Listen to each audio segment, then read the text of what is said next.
It is actually playing out the way disputed Zimbabwe President Emmerson Mnangagwa and Zanu PF wanted.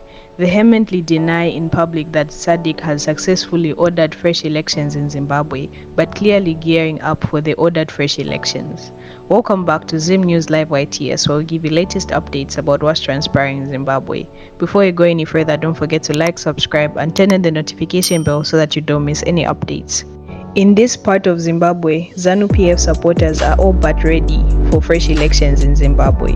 We are all ready, and our host is President E.D. Mnangagwa. Don't listen to that nonsense about Chiwenga taking over. This is still the president's second term that SADC wants to take away from a man who has done so much for this country. Chiwenga can wait for 2028. A ZANU PF youth leader declared. This is today's news about ZANU PF already beginning fresh election campaigns in Zimbabwe.